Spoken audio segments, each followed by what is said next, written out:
Nous, pour l'instant, j'aimerais juste qu'on fasse une petite aparté, parce que ça rejoint bien entendu, puisque toutes les décisions sont politiques. Bien sûr. On en est où du cas Michel Barnier ? Et qu'est-ce qui va se passer ? Parce qu'on entend énormément de cas de motion de censure. On a l'impression que le RN a pris sa décision. Donc que va-t-il se passer, Gauthier Lebray ? Alors c'est simple, la semaine prochaine, tout va se jouer. La semaine prochaine, on a les débats qui reviennent à l'Assemblée sur la sécurité sociale.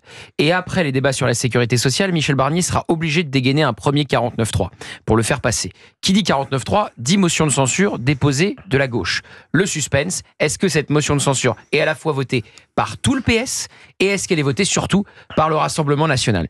Pour le moment, à l'heure où on se parle, Marine Le Pen prépare les esprits. Elle réunit ses troupes demain matin, tous les députés, les plus de 150 députés Rassemblement national, et ses déclarations vont dans le sens, c'est très clair, d'une motion de censure. La seule chose qui pourrait la faire changer d'avis, c'est que Michel Barnier, contrairement à hier aux 20h, fasse une nouvelle déclaration pour dire qu'il accepte les lignes rouges fixées par le Rassemblement national, c'est-à-dire une réforme de l'aide médicale d'État, c'est-à-dire pas de nouvelles taxes sur l'électricité, et c'est pas ce vers quoi tend Michel Barnier. Ensuite, il y a un nom qui revient au RN, mais pas seulement, parce que évidemment, si vous sortez Michel Barnier, qui est à sa place ? Qui est capable de réunir les Républicains, les Macronistes, sans être censuré par le Rassemblement national ?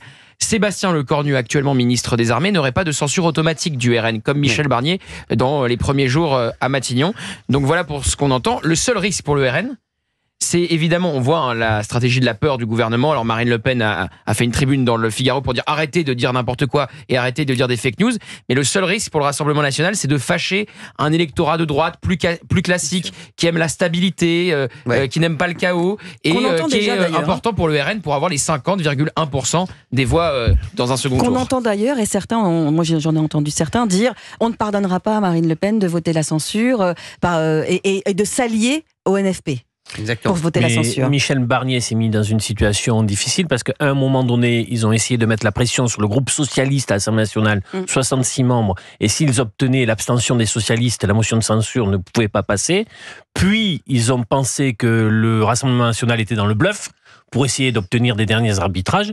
Mais là, la situation risque d'atterrir comme l'a présenté Gauthier. On m'a fait une image que je trouve très bonne. On m'a dit Marine Le Pen s'est mise dans une seringue et elle ne peut plus faire marche arrière parce qu'elle est allée tellement loin dans la volonté de censurer que maintenant, si elle dit bah non, je censure pas. Dr House ou quoi ? Je savais que ça allait vous plaire. Sans déconner, non, mais qu'est-ce qu'il raconte lui ? Mais vous êtes allé tellement loin. Vous savez, c'est quand vous vendez quelque chose et puis après vous dites bah non, je le fais pas. C'est le tube de Harissa, quoi. C'est pareil. Le dentifrice. Exactement, non mais c'est sûr. C'est une métaphore qui vous plaise. Merci, non, moi tout me plaît, vous savez, la seringue aussi, merci, puisque mon père était médecin, donc forcément. Ouais, vous savez, je suis dans le médical. Et grande instabilité sur les marchés financiers. Ouais, c'est vrai. Hier, il y a eu l'article du Parisien rapportant des propos d'Emmanuel Macron, Michel Barnier va tomber, Marine Le Pen va le censurer. On a déjà vu la hausse des taux d'intérêt, et la crainte, c'est que les taux d'intérêt, donc c'est-à-dire que pour évidemment rembourser notre dette, on emprunte, et bien que les taux d'intérêt augmentent encore un peu plus et soit au niveau de la Grèce. Et il paraît que Michel Barnier est très énervé après Pascal Obispo. Pour quelle raison ? Parce qu'il pense qu'il a écrit « Je suis tombé pour elle », pour lui. Exactement. Donc, pour le coup. Voilà, pour le coup, il a bien aimé ça. C'était bien. Il a bien aimé. Il aime bien. Allez, on a